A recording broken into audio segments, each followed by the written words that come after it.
and it was eventually found lurking under a phone book.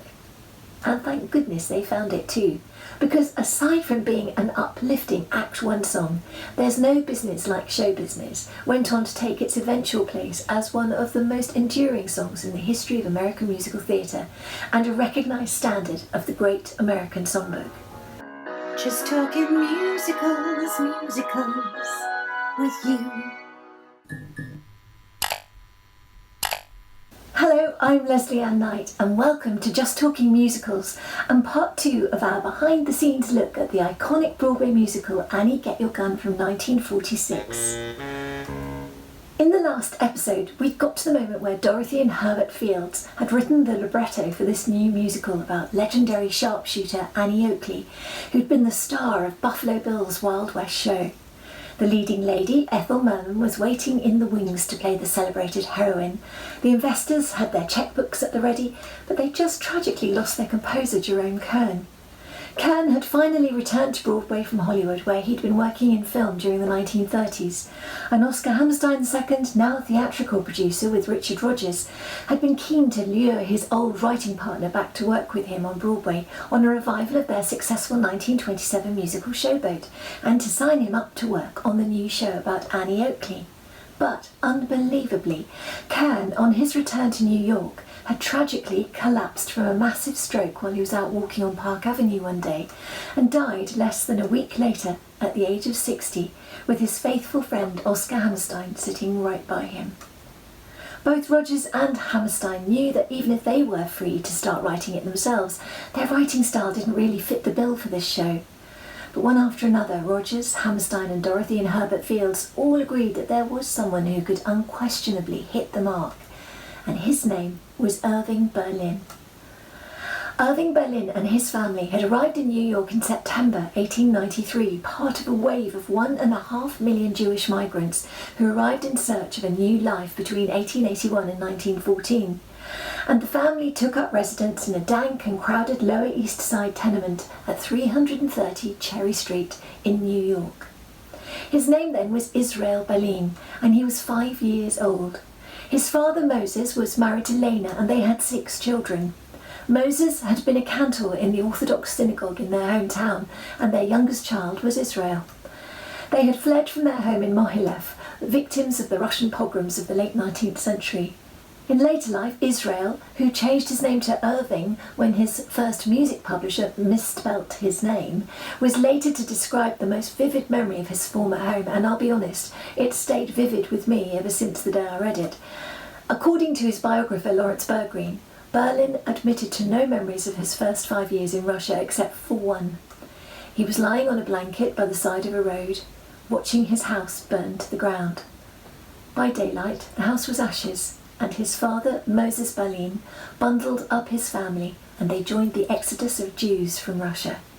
As an impoverished teenager in New York, young Israel worked as a song plugger, paid $5 a week by Harry von Tilser, one of Tim Panally's most famous turn-of-the-century songwriters, to sing his songs from the music hall balcony, and from there he started to play the piano and compose his own melodies at the Pelham Cafe. Interestingly, always and only on the black keys of the piano, and he found he had a talent for writing catchy tunes. By the time he was only 22 years old, the New York World magazine headlined an article about him reading, "The man who is making the country hum is getting rich."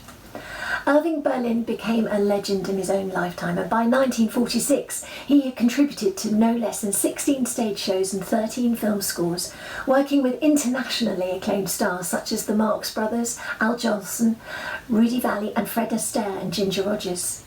He'd been at the forefront of composers delivering wartime musical treats like This Is the Army, which included a salute to the Stage Door Canteen with his ballad I Left My Heart at the Stage Door Canteen, following a successful New York run in 1942, with a world tour and a Hollywood film which eventually raised $9 million for the Army Emergency Relief Fund.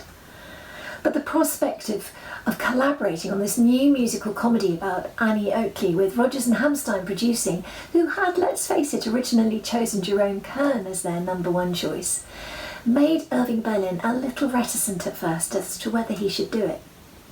But he didn't turn down the project out of hand and was given the option to go off and think about it over the weekend. So off he went with allegedly Oscar Hammerstein's playful advice ringing in his ears to just drop the G's off the ends of the words to find those western hillbilly sounds, and he duly turned up on Monday morning with 2 beautifully crafted songs, Doin' What Comes Naturally and They Say It's Wonderful. And with that, the new musical about Annie Oakley was back in business.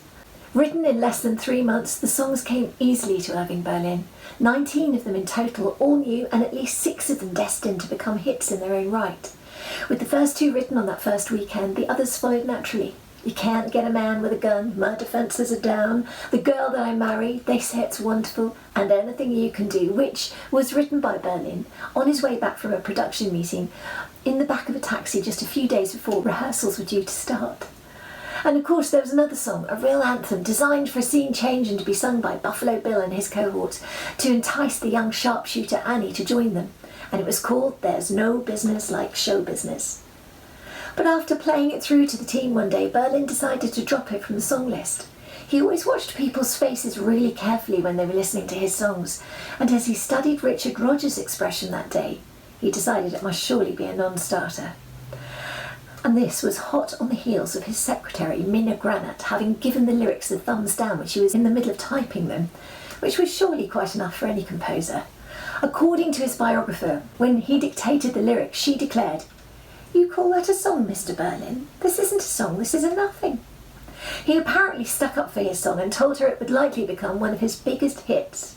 But the dart had hit home and he took it out of the running order, and it was filed unceremoniously in a pile somewhere in his office. When Richard Rodgers noticed the song had been dropped, he insisted on it being put right back in. He loved it, he didn't hate it.